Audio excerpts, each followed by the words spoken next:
पोटासाठी, पण ज्यानं पोट निर्माण केलं त्याच्याकडे मागत नाहीये. हालेलुया. ज्यानं पोट निर्माण केलं त्याच्याकडे ते मागत नाहीये. आणि म्हणतात देव मला देत नाही. म्हणा म्हणा म्हणा की म्हणताय का नाही? काय म्हणते आपण? देव मला देत नाही, देवाला मी दोष देतो. देव तुम्हाला उपाशी ठेवत नाहीये. त्याची इच्छा सुद्धा नाहीये की तुम्ही उपाशी राहावं. मग स्तोत्रात म्हणते कावळे असू द्यात, पक्षी असू द्यात किंवा डरकाळणारा सिंह असू दे, त्यांची भूक जर मी भागवतो तर मी तुझी भूक भागवणार नाही काय? म्हणून म्हणते सामध्ये आपल्याला देवाचं वचन सांगतं वस्त्रापेक्षा आणि पोटापेक्षा आपण पुढची काळजी काही करतच नाहीये. आम्ही म्हणतो वस्त्र अंगाला पाहिजे, अन्न पोटाला पाहिजे, पण त्या आत्म्याला आध्यात्मिक मानना पाहिजे याचा विचार तुम्ही करत नाहीये. म्हणून देवाचं वचन सांगतंय अरे माणसानो आकाशातील पक्ष्यांकडे बघा. इथे पक्षी मला जास्त दिसले, आमच्याकडे दिसत नाही.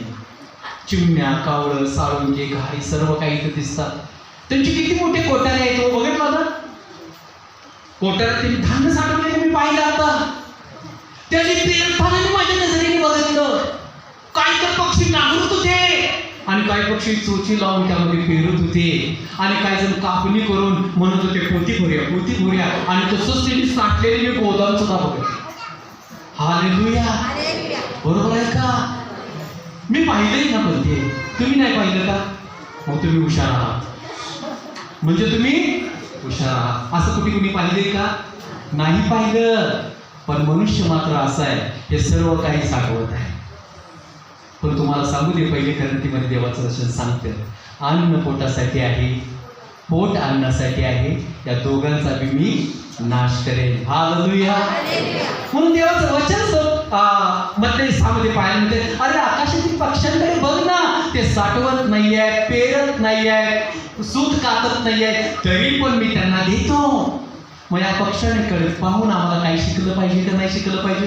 अरे देव जर त्यांना देतो तर मला देणार नाहीये का? म्हणून तो देव म्हणतो त्या पक्षापेक्षा तू श्रेष्ठ आहेस. हालेलुया. म्हणून तुम्ही निवडलेली त्याची प्रजागण आहात, निवडलेले तुम्ही लोक आहात. म्हणून तर तुम्ही आनंदाने त्या वर्शिपमध्ये सहभाग झाला. कुणी लाजलं नाहीये, हसत मुख त्यामध्ये इन्व्हाइट तुम्ही झालेला आहात आणि तुम्ही त्या आशीर्वादामध्ये आहात. म्हणून देव तुम्हाला उपाशी झोपवणार नाही. हालेलुया. मग या अन्न मला कसं मिळेल असा प्रश्न करता तुम्ही. होय, त्याचं उत्तर मत्ती 6 मध्येच आहे. आधी त्याची धार्मिकता व राज्य मिळव, म्हणजे या गोष्टी तुझ्या पाठीमागे धावते. कशा येतील? सुलो येतील म्हटले का? असं नाही येत, धावत येते. हालेलुया. पळत येते. काय मिळवायचं? त्याचं राज्य व धार्मिकता. आता आम्ही राज्यात तर आलेलो आहोत, पण देव आमची धार्मिकता बघत आहोत. मग धार्मिक काय करायचं माहितीये? खोटं बोलायचं, खोटं बोलायचं, शिवी द्यायची, तंबाखू मळायची, दारू प्यायची, व्यसन करायचं नाही. हालेलुया. आणि फक्त देवाची आराधना करायची. जसं तुम्ही आहात तसं देवाला तुम्ही आवडता आणि देव मग तुमची भूक भागवतो. देव तुमची भूक भागवतो. हालेलुया. म्हणून तिमोथेयुस पहिले पत्र 6 ते 7 वचन मध्ये सांगतं तुम्ही जगात काही आणलं नाहीये आणि जगात काही तुम्ही घेऊन जाणार. हालेलुया. करायचं नाही. अरे कळतं का नाही कळतं? आपण इथे शिकायला आलोय, मी शिकवायला आलोय, माझं ज्ञान नाही सांगणार तुम्हाला. आम्हाला वाटतंय घर माझं, गाडी माझी, सोनं माझं, पैसा माझा, जमीन माझं, लेखन माझी. पण सांगू द्या, हे माझं काहीच नाही आहे, हे माझ्या प्रभूचं आहे. हालेलुया. पण तुम्हाला सांगू द्या, मध्ये गोष्ट आहे, 5000 लोक तुमच्यासारखे माझ्यासारखे देवाच्या वचन ऐकत होते, वचन ऐकतच होते आणि त्यांनी कधीच म्हटलं नाही मला भूक लागली. हालेलुया. कारण देवाच्या शब्दाने त्यांचं पोट भरलं जात होतं. आम्ही म्हणाल का? पण देवाला त्यांची काळजी होती, देवाला त्यांची काळजी होती. देवाने पाहिलं, अरे बाप रे, हे लोक दुपारपर्यंत माझं वचन ऐकत आहे. आमच्यात सुद्धा दुपार झाली बघा, 12:05 झाली.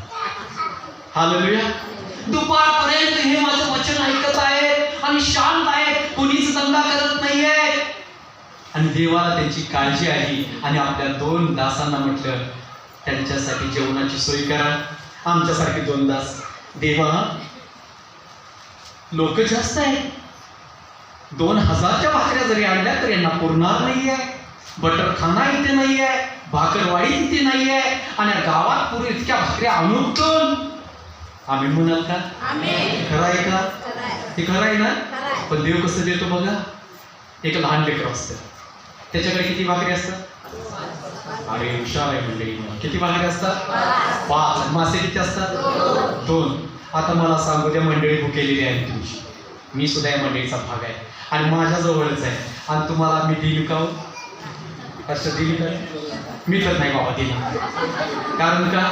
माझं पोट भरायचं आहे, माझ्या मित्रांचं पोट भरायचं आहे, जे माझ्या संगतीत आल्या माझ्या परिवाराचं पोट भरायचं आहे, आणि आमच्या पुरत्याच 5 भाकरी 2 मासे राहिलेले. तो मुलगा तसा विचार करू शकतो, पण तुम्हाला सांगू द्या, हालेलुया म्हणा. अंद्रिया पेत्राचा भाव अंद्रिया, त्याची नजर त्याच्याकडे जाते आणि देवाकडे त्याला अंतर म्हणतो, देवा बघ याच्याकडे 5 भाकरी 2 मासे. आणि खरंच सांगू द्या, त्या मुलाचं मन बघा, ते कधीच म्हटलं नाही माझ आहे. आमची लेकरं बघा चॉकलेट खाताना माझ आहे, आणि जरा देखील नाही मलाच पाहिजे. मग बापा डोळे वटरणार, आई डोळे वटरणार, मग कुठं एकच तुकडा. आणि लगेच आम्ही किती गोंडस आहे, एकच तुकडा. पण त्या मुलाने त्या ठिकाणी तुकडा नाही दिला, आपल्या जवळ जे काही आहे ते प्रभूच्या चरणात दिले. मंडळी मी तुम्हाला तेच विचारतोय, आज तुमच्याकडे काय आहे? तर आज तुमच्याकडे एक सुंदर आत्मा आहे, तो देवाच्या चरणात द्या. देव वाढवण्यासाठी जात आहे. मग तुम्ही प्रार्थना करत असाल, संदेश दिसला. तुम्ही आराधक असाल तर आणखीन आराधक करा. तुम्ही वचन वाचत असाल तर आणखीन वचन वाचत राहा, कारण देव दुप्पट करण्यात जात आहे. मग इथं काय होतं बघा, सगळे लोक असेच 5 भाकरी 2 माशाकडे बघतात. अंद्रियाही बघतो, फिलिप बी बघतो, पेत्रही बघतो, तसं आम्ही बी बघणार आता त्या भाकरीकडे आणि माशाकडे. आता कसं? येशू त्यांना म्हणतो, 100 आणि 50 रांका करा आणि बसवा. शिष्य तोंडात बोट घालून, तसं काय करायचं? पैसे कुठले येणार, मासे कुठला आणणार, कसं बसवलंय तर आम्ही. आणि पण तुम्हाला सांगू द्या, देवाची मंडळी ज्यांनी वचन ग्रहण केलं त्यांनी शब्द मात्र ऐकला आणि ते जाग्यावरती बसले, गवतावर बसले. कशावर बसले? गवतावर बसले. आणि देवाने तेच 2 मासे आणि 5 भाकरी आकाशाकडे केले आणि आपल्या देवाला धन्यवाद दिला. आणि तुम्हाला सांगू द्या, प्रत्येक शिष्यानी आपल्या दुसऱ्या टोपलीमध्ये भाकर घेतली की भाकर त्यात वाढलेली असायची, मासा घेतला की मासा त्यामध्ये वाढायचा. अक्षरशः सांगतो, 5000 फक्त पुरुषांची गणना झाली होती. बायबल वाचा, स्त्रियांची मुलांची गणना झाली नव्हती.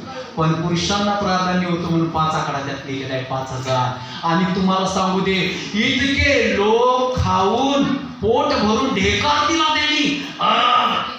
खूप जेवलो. कुठून आलं? कारण आता तुम्ही ऐकला ना, देव तुमची भूक भागवण्यासाठी समर्थ आहे. तुम्हाला विकायची गरज नाहीये, तुम्हाला सर्वस्व सोडून जायची गरज नाहीये, देवाकडे मागण्याची गरज आहे. हालेलुया.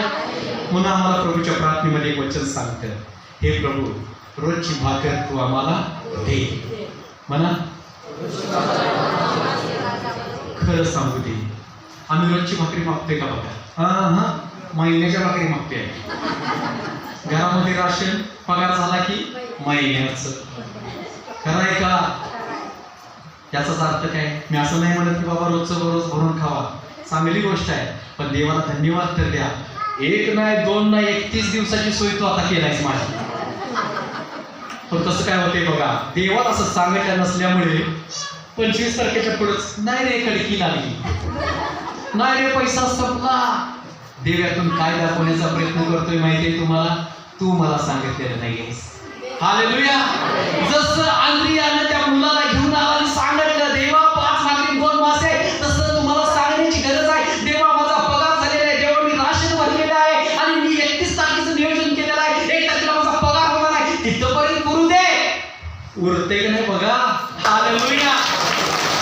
हालेलुया. म्हणून तुम्हाला सांगू दे, आता आनंदाची गोष्ट आम्ही ऐकत आहोत. देव पुरवणार आहे, देव पुरवणार आहे. पण रोमकरास पत्रामध्ये देवाचं वचन सांगते 14वा अध्याय 20वा वचनामध्ये, याच अन्नासाठी, याच पोटासाठी लोकांनी देवाचं कार्य ढासळून पाडलेलं आहे. मी म्हणतोय म्हणून नाही आहे. मग मला सांगा, अन्नासाठी देवाचं कार्य कसं ढासळून पडलं हो? कसं होतं बघा.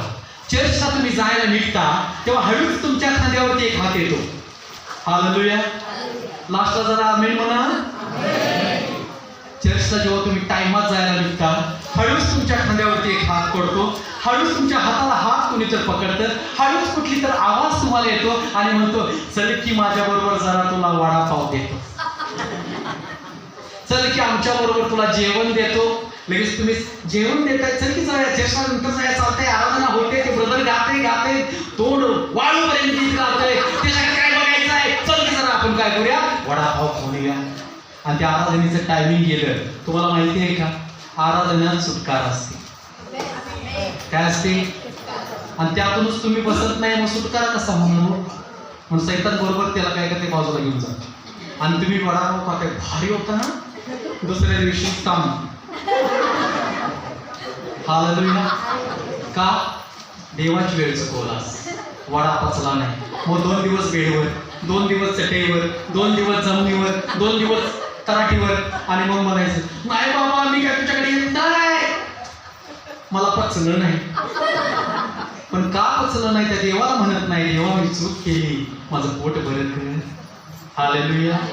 आणि देवाचं जे खातो त्याला पचतं, देवाकडचं जे खातो त्याला पचतं. हालेलुया. म्हणून काय होतं बघा, देवाचं वचन सांगतं, कधी कुठलीही गोष्ट असू दे, देवाच्या प्रार्थनेकडे जात असताना जेव्हा कोणी तुम्हाला अडवेल त्यांना नाही म्हणायला शिका. मग मस्त तो म्हणेल, जेवायला चल, नाश्त्याला चल, फिरायला चल, पिक्चरला चल, कुठे तर जाऊन या चल, कारण पोट बिघडण्याचे चान्सेस आहे, आजारी होण्याचे चान्सेस आहे. म्हणून देवाचं वचन सांगतं, तुम्हाला पुन्हा एकदा सांगतो, याचके याचा 13वा ते 19वा वचनामध्ये सांगतं, मूठभर जेवासाठी, भाकरीच्या एका तुकड्यासाठी माझ्या लोकांच्या समोर तुम्ही मला अवमानित करत आहात, तुम्ही मला नाकारत आहात. हालेलुया. समजतं का? कुणी तर काय तर दिलं म्हणजे आपण लगेच तयार होतो, याचा अर्थ देवाला मी अवमानित करत आहे, देवाला मी नाकार देत आहोत. म्हणून लक्षात ठेवा, देवाला नाकार कधीच आम्हाला द्यायचं नाहीये. हालेलुया.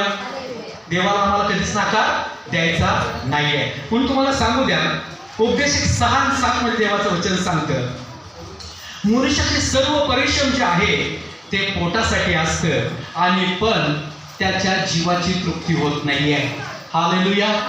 खरं सांगा, तुमचं परिश्रम कशासाठी? पोटासाठीच आहे ना, परिवारासाठीच आहे ना. पण आमची तृप्ती झाली का विचारा, आमचं मन भरते का विचारा. जर आम्हाला 100 रुपयाची आवश्यकता आहे आणि दुसरा म्हटलं अनेक 100 रुपये घे, तरी आम्ही दे. अरे होय किंवा नाही? वचन कळतं ना रे बाबांनो, होय तर म्हणा की. बोलत असल्यानं काय होते माहिती आहे, आपल्याला आळस येत नाही. एकदा एका चर्चमध्ये मी शिकवत होतो. शिकवत असताना लाखचा एक व्यक्ती लय भारी पेंगत होता. कसा पेंगत होता? लय भारी. मुद्दाम तुम्हाला फ्रेश करण्यासाठी सांगतोय, तुमचा वेळ घेण्यासाठी नाही. आणि पेंगत असताना माझी नजर तर त्याच्याकडे गेली. डायरेक्ट कसं म्हणायचं, बाबा जागाव, म्हणू शकत नाही. मध्येच मी म्हटलं आमेन, लगेच टोगळ उघडला. संदेश मला वाटतं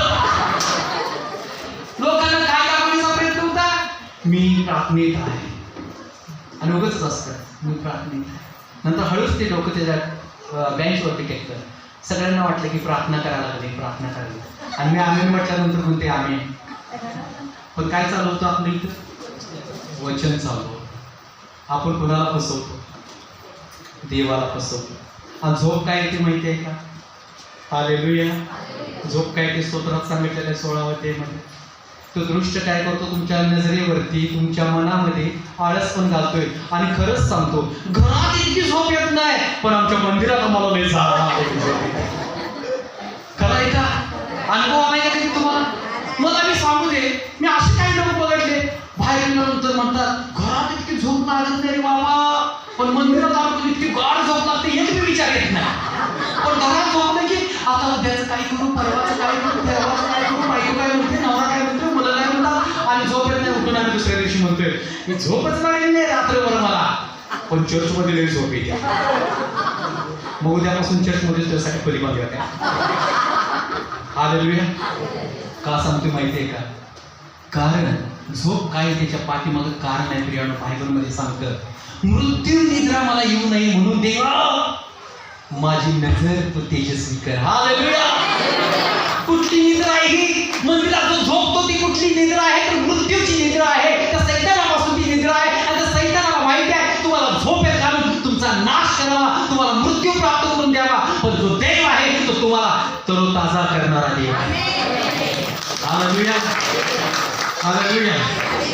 म्हणून आमच्या जीवाची तृप्ती होत नाहीये. आणि जेव्हा जीवाची तृप्ती होत नाहीये, जेव्हा आमच्या घरातली व्यवस्था बिघडली जाते, तेव्हा कारण एकच असतं की देव तुमच्यावर प्रेम करतो आणि तुम्हाकडे तो येऊ पाहतो आणि तो तुम्हाला बदलू इच्छितो. म्हणून सर्व परिस्थितीमध्ये आभार प्रदर्शनासह देवाकडे यायचं आहे आणि म्हणायचंय दुःख दिलास धन्यवाद, आनंद दिलास धन्यवाद, रडलास मला धन्यवाद. सैतान पळून जाईल. कारण का? बाबा याला सर्व देऊन बघितलं तर धन्यवादच देतो. हालेलुया. Praise the Lord. म्हणून आमच्या जीवाची जर तृप्ती करून घ्यायची असेल तर या 5000 लोकांसारखं नियमात राहणं गरजेचं आहे. कशात राहणे? गाडी चालताना ट्रॉफिक पोलीसचे नियम आम्ही पाळतो, औषध घेताना डॉक्टरचे नियम आम्ही पाळतो, बँकेत जाताना बँकेचा आम्ही नियम पाळतो, मोदी देताना 15साठी अनेकदा आम्ही केवायसी करतो, पण मंदिराची केवायसी आम्ही कधी करत नाहीये. हालेलुया. मी जे दृष्टांत देवाला विचारतो तर देवा या खुर्च्या इथपर्यंत येतील काय? पण आता मला सांगतो विश्वास आहे जे देवानं सांगितलं की तुमच्याद्वारे एक एक खुर्ची जर आली इथपर्यंत एक खुर्ची. हालेलुया. Praise the Lord. नियमात राहा, नियमात राहा. मी काहीतरी दिलं पाहिजे. मग काय प्रभूला द्यायचंय? देवा 100 रुपये, 2 रुपये टाकाय. बरोबर आहे का? मनात जर प्रेरणा होत असेल 100 टाका, 100च टाका. तुमच्या मनात जर 10 रुपये टाकायचे असेल तर 10 रुपयेच टाका. कारण देव तुमच्या पैशाकडे नाही तर तुमच्या मनाकडे पाहणार आहे. हालेलुया. हालेलुया. म्हणून देवाचं वचन सांगतं की मी त्याला पहिले पत्र 6 आणि 8 वचन, जे काही तुमच्याकडे आहे, अन्न आहे, वस्त्र आहे, त्यात तुम्ही तृप्त राहा, त्यात तुम्ही स्थिर राहा. वचवच करू नका, हे पाहिजे ते पाहिजे म्हणू नका, तुम्ही त्यात तृप्त राहा म्हटलेलं आहे. जितकं तुमच्याकडे आहे त्यात तुम्ही तृप्त राहा. हालेलुया. एक माझा मित्र आहे, कपाट भरून कपडे, शर्ट पॅन्टा आणि म्हटलं चले पटकन प्रार्थनेला जाऊया. रात्री 3 पासून आहे आणि म्हणते कुठली कपडे घालू, कुठली कपडे घालू. अक्षरशः सांगतो, खरी परिस्थिती आहे, मी काय सांगायला लागलोय. तो विचार करलाय कुठली कपडे घालू, कुठली कपडे घालू. एक पॅन्ट काढतोय, एक शर्ट काढतोय, एक पॅन्ट काढतोय, एक शर्ट काढतोय. रात्री 3 पासून तयार होता तो. खोटं नाही, खरं आहे. आणि तो विचार करतोय कुठली घालू, कुठली घालू. आणि मग मला फोन करतोय पहाटे 4:30ला, म्हणून कोणते कपडे घालू रे? मी म्हटलं तुझ्या हातात पहिला ड्रेस आहे तोच घाल. नाही जरा पॅन्ट मॅच होत नाही. नंतर म्हटलं हे कुणाचं कारण नाही मला कळालं. सैतान त्याच्याशी वाद घालणार, गोंधळात पाडायला आलाय. 2 मिनिटं प्रार्थना कर म्हटलं आणि प्रार्थना केल्या म्हटला हे घातली गुलाबी शर्ट टाका, काळी पॅन्ट घातली, आलोच मग. हालेलुया. तसं गोंधळात तुम्हाला पाडते बघा. तुमचं कपाट उघडलं नाही तुम्ही सुद्धा असं साडी पट्टी घालून. मला माणसानं विचारलं कुठली पॅन्ट, कुठला शर्ट घालून. बाबाचा साईजचा की शरीर सुटलं बाद झाले. हालेलुया. म्हणजे वचनात म्हणते म्हणजे आम्ही पाहिलं अरे बाबा तुझ्या वस्त्रापेक्षा शरीर महत्वाचं आहे ना, आणि त्या अन्नापेक्षा तुझं पोट महत्वाचं आहे. म्हणून असं विचार करू नका, जे आहे ते घालाने आहे की. कळालं का? सैतान कशा कशामध्ये गुंतवतो हे सांगायला लागलोय मी तुम्हाला. कपड्यामध्ये सुद्धा गुंतवते आज का? काय काय ना तर सांगू द्या, तोंडाची जर क्रीम नाही मिळाली, अक्षरशः सांगतो दुकानात लांबे करायला पळवायला काही कमी करा. Praise the Lord. हालेलुया. देवाचं वचन आपण पुन्हा एकदा ग्रहण करूया. योहान शुभवर्त म्हणायचं 6 अध्याय 27 वचन सांगतं, नाशवंत आणण्यासाठी श्रम करू नको, तर पिता जो तुझा देव आहे याने ज्याच्यावर शिक्का मारलेला आहे तो मनुष्याचा पुत्र येशू ख्रिस्त यांनी तुम्हासाठी दिलेले सार्वकालिक अन्नासाठी श्रम करा. हालेलुया. कशासाठी श्रम करायचा आहे? सार्वकालिक अन्नासाठी श्रम करायचा आहे. हालेलुया म्हणा. कंटाळ येत नाही ना रे बाबू? हाय ना ताजा आमची मंडळी? समजतं का? आतापर्यंत आम्ही श्रम करत आहे अन्नासाठी, पण आता देव म्हणते सार्वकालिक अन्नासाठी श्रम करा. आता म्हणा, आतापर्यंत मी सार्वकालिक अन्न कधी पाहिलंच नाहीये. तुम्ही पाहिलं का? पाहिलं का नाही पाहिलं? मी तर नाही बाबा पाहिलं. तुम्ही पाहिलंय? पण उत्पत्ती 16 मध्ये पाहिला आम्ही. दूतांचा मन्ना मनुष्याला दिला. हालेलुया. या मान्नासाठी कधी प्रार्थना केली का तुम्ही? आणि त्या मान्नाची चव माहिती आहे का? तोंडाला पाणी होते का? पुरणपोळीत घातलेल्या मधासारखी. कशासारखी होती? आणि ते देवदूत खात होते. मग देवदूत खातात म्हणून मेले का कधी? पण तुम्हाला सांगू दे, हा मान्ना प्रभूने लोकांना दिला आणि त्या लोकांनी खाल्ला, पण त्याचा दुरुपयोग केला, धन्यवादच द्यायला विसरले आणि ते मरून गेले. म्हणून आज पोट भरण्याआधी आध्यात्मिक जे देवाने तुम्हाला दिलेलं आहे हे वचन ग्रहण करणं गरजेचं आहे. हालेलुया. पुन्हा अनुवाद 18व्या अध्यायामध्ये सांगतं, अनुवाद 8 मध्ये देवाचं वचन सांगतं, मनुष्य केवळ तर परमेश्वराच्या मुखातून. आता मला सांगा, श्रम करायची गरज आहे का? नाही ना? मग आता तुम्ही म्हणा मग काम करायची काय गरज आहे? बरोबर आहे ना बंधूंनो? बरोबर आहे ना? वचन तर प्रूफ करायला पाहिजे ना बायबलद्वारे. मग आता तरी तुम्ही ऐकलंय का? नुसतंच आपली वचन ऐकत राहिलो आणि सगळं कोणी नाही तर म्हणा ना, अरे बाबा लई सिरियस आहे. प्रूफ पाहिजे का नाही? इंजेक्शन दिले की ताप जातोय, खरं आहे का? मग वचन वाचल्यानंतर किंवा ग्रहण केल्यानंतर माणूस जगला तर पाहिजे ना. अरे होय तर म्हणा मंडळी जोरात. ठीक आहे. मोशे परमेश्वराच्या सानिध्यात 40 दिवस आणि 40 रात्र तो राहिला आणि मनुष्याशी देव बोलत होता, मोशेशी देव बोलत होता आणि या वचनाद्वारे तो जगला गेला होता. तिथं अन्न नव्हतं, पाणी नव्हतं आणि तोच मोशे म्हणतोय, मी 40 दिवस 40 रात्र या पापी लोकांसाठी परमेश्वराच्या चरणात पडलो आणि परमेश्वराने मला बळ दिली, मला ताकद दिली. आणि 40 दिवसानंतर जेव्हा तो बाहेर आला तेव्हा चेहऱ्यावर तिच्या रोषणाई होती, अंगात तिच्या ताकद होती, कमजोरी नव्हती. पण आम्ही 40 दिवस उपवास पकडले तो बघा, मलिन मुख होतोय आणि अशी का झाली असं? 40 दिवस उपवास आहे, चेहरा का उतरलाय? 40 दिवस उपवास आहे.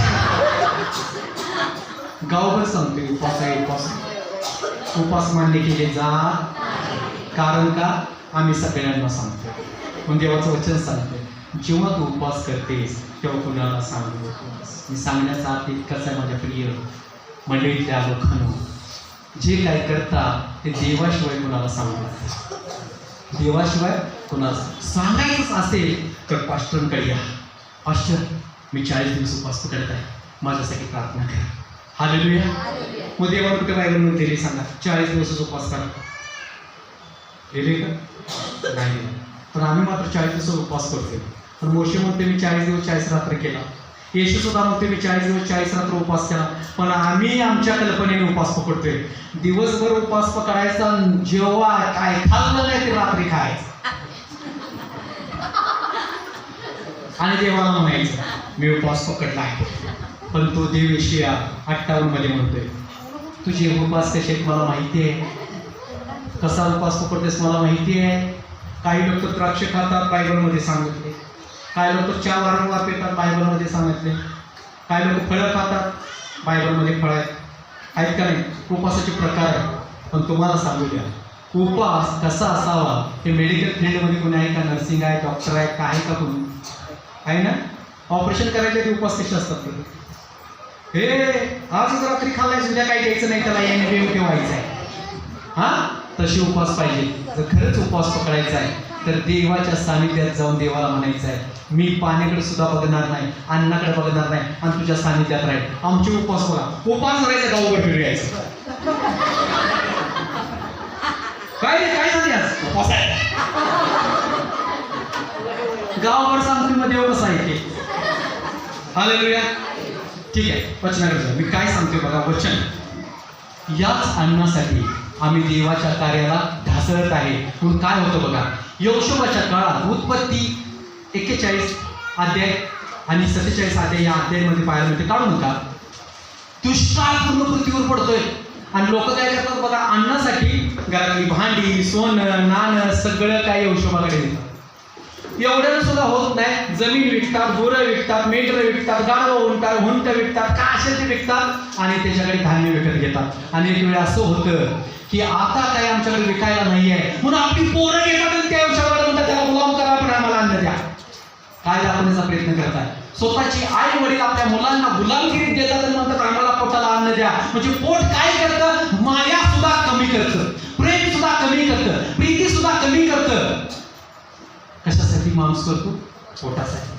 त्यांना विसर पडला आपल्या मुलांचा आणि ते सर्व झाल्यानंतर ते यहोशुआकडे येतात आणि म्हणतात आमच्या अंगाची वस्त्र सुद्धा तू घाण ठेव.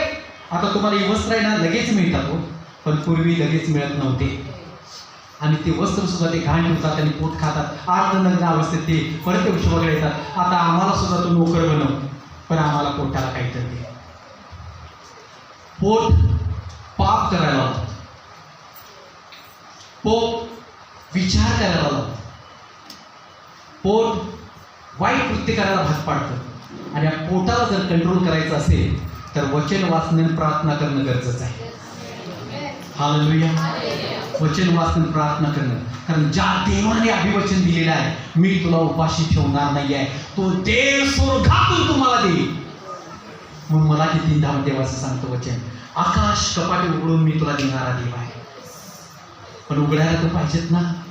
मग जसं 5000 लोकांसाठी आकाश कपाटे उघडले गेले, तेच अभिषेक, तोच आशीर्वाद तुमच्या घरावरती आज उतरत आहे. मग तुमच्या घरात काही असू दे, देव आता भरायला चालू करत आहे. Hallelujah, hallelujah, praise the Lord. मग देवाच्या वचनामध्ये आम्हाला पाहायला मिळतं, याच पोटासाठी उत्पत्ती 27व्या अध्यायामध्ये वाचा. येसा चांगला धनुर्धर होता, म्हणजे धनुष्य, कळतं का, धनुष्य मारून शिकार करणारा होता. तो ज्येष्ठ पुत्र होता इसाकचा. आणि आम्हाला पाहायला मिळतं त्या ठिकाणी तो शिकारीला गेलेला असताना त्याला शिकार सापडत नाही आणि रानावनात फिरून, जंगलात फिरून काय सापडत नाही आहे आणि उन्हात तो थकून वागून येतो आणि आपल्या भावाकडे म्हणजे याकोबाकडे येतो, म्हणतोय मला भूक लागलेली आहे. म्हणा मला भूक लागलेली लागली, खरंच भूक तुम्हाला नाही ना. तसं तो येतो आणि म्हणतो मला भूक लागलेली आहे. येसो आपल्या भावाला म्हणतो मला भूक लागलेली आहे. हा याकोब खूप चॅप्टर आहे ना, त्याला माहिती आहे कुठं कसा कुणाचा फायदा घ्यायचा आहे. तसा तो सैतान सुद्धा खूप चॅप्टर आहे, कसा तुमचा फायदा घ्यायचा आहे तो वाटच बघत आहे. म्हणून तर वचनात राहा, म्हणून तर प्रार्थनेत राहा. मग इथं काय होतं बघा, तो हुशार असतोय, हा मी तुला अन्न देईन, मी तुला भाकरी देईन, पण तुझा ज्येष्ठत्वाचा अधिकार तुम्हाला दे, ज्येष्ठत्वाचा अधिकार दे, थोरलेपणाचा अधिकार दे. मग म्हणतोय तो मी मरायला टेकलेलो आहे, आता ज्येष्ठत्वाचा अधिकार घेऊन मी काय करू. पण तुम्हाला सांगू द्या, ज्येष्ठत्वाचा अधिकार काय आहे हे आम्हाला माहिती पाहिजे. ज्येष्ठत्वाचा अधिकार म्हणजे बापानंतर चालवणारा राज्य. हा त्याचा प्रथम पुत्र होता, तसंच तुम्ही त्या प्रभू येशूचे ज्येष्ठ कन्या, ज्येष्ठ पुत्र आहात. म्हणून आपला अधिकार भाकरीसाठी विकू नका. हालेलुया. आणि या ठिकाणी काय घडतं बघा, तो त्याचा फायदा उचलतो आणि म्हणतो ती जी लाल वर्णाची डाळ आहे मला भाकर तू दे. असंच लिहिलेलं आहे, लाल डाळ, आणि ती भाकरी मला तू दे. आणि ज्येष्ठत्वाचा अधिकार तुला घेऊन टाक. शब्दाचा अधिकार होता, तोच शब्द तुमच्याकडे दिलेला आहे, त्या सैतानाला दाबण्याचा. हालेलुया. सैतानाला दाबण्याचा अधिकार तुम्हाला देवाने दिलेला आहे. म्हणून त्या देवाला प्रत्येक गोष्टी धन्यवाद द्यायचं आणि तो त्या भाकरीसाठी, अन्नासाठी आपला अधिकार विकून टाकतो. त्याच प्रकारे या पृथ्वी तलावरती आम्ही जीवन जगत असताना आम्ही देवाच्या मुलाचा अधिकार विकून टाकत आहे, वेगवेगळ्या पद्धतीनं, वेगवेगळ्या वागण्याने. पण देव म्हणतो अरे तुला ज्येष्ठत्वाचा अधिकार मी दिलेला आहे, तो विकू नकोस, कारण त्याचा फायदा तुला होईल. म्हणून तर सांगू दे, तो विकला म्हणून तर याकोब मोठा झाला. Hallelujah, hallelujah. मग देवाच्या वचनावरती स्थिर व्हा, देवाला धन्यवाद द्या, कारण देवाने तुम्हाला उपासासाठी नाही आहे, देवाने तुम्हाला ठोकरे खाण्यासाठी नाही आहे, तर देवाने तुम्हाला एक नवीन जीवनासाठी निवडलेलं आहे आणि नवीन अनुभवासाठी देवाने निवडलेलं आहे. म्हणून आम्हाला पाहायला मिळतं पहिले राजे याचा 17व्या अध्यायामध्ये एलिया 3.5 वर्षाचा दुष्काळाचा काळ चालू होता आणि एलियाला देवाने निवडलेलं होतं. आणि काय होतं बघा, एलियाला आता ज्या पृथ्वीला भाकरी देणारा कुणी नव्हता आणि पीक कुठेच पिकलेलं नव्हतं की आम्ही जंगलात जावं फळं खावं असंही नव्हतं. सर्व झाडं वाळून गेली होती. हालेलुया. आणि ज्या यार्देन तो पुढे आला होता ती यार्देन सुद्धा आता घटत चालली होती आणि तिथे तो थांबतोय, म्हणतोय देवा बस झालं ना, मी भूकेने मरणार आहे काय, मी उपाशी आहे, तू सांगितलेस तीच मी आपल्याला राजाला हा आवाज दिली, मी तू म्हणशील तेच नियम मी पाळले, तू म्हणालास ती 3.5 वर्ष दुष्काळ पडणार आहे, पाऊस या पृथ्वीवर पडणार नाहीये, तर मी तू सांगशील तसंच केलं, मीच का उपाशी आहे. हालेलुया. कदाचित तुम्ही असं म्हणत असाल, तेव्हा मी सगळं करतो तरी माझी घर परिस्थिती अशी काय आहे, मी सर्व काही प्रार्थना करतो, आराधना करतो, चर्चला जातो, मी वचन वाचतो, तर माझी घरची परिस्थिती अशी काय आहे, कारण त्यातून देवाला तुला काहीतरी शिकवायचं असतं. आता इथं काय शिकवतो देव त्याला? देव त्याला येतो मी तुला कसली कमी पडणार नाही आहे. पण आता मनुष्य कुठणार देणार कोण? सगळे दुष्काळामुळे पसरले होते. तेव्हा देवाने त्या एलियासाठी कावळ्यांना ऑर्डर दिली. हालेलुया. कशाला दिली? कशाला दिली? माणसं आहेत का? देवाने प्राण्यांना उपयोगात आणलं. काय म्हटलं? कावळ्यानो म्हणा, कावळ्यानो. उत्पत्तीमधल्या कावळ्यासारखं बनवून का गेला की परत येत नाही. पण इथं काय म्हणते बा, कावळ्यानो मी तुम्हाला ऑर्डर देतो, एक कावळ्याला नाही अनेक कावळ्यांना मी तुम्हाला ऑर्डर देतो, माझ्या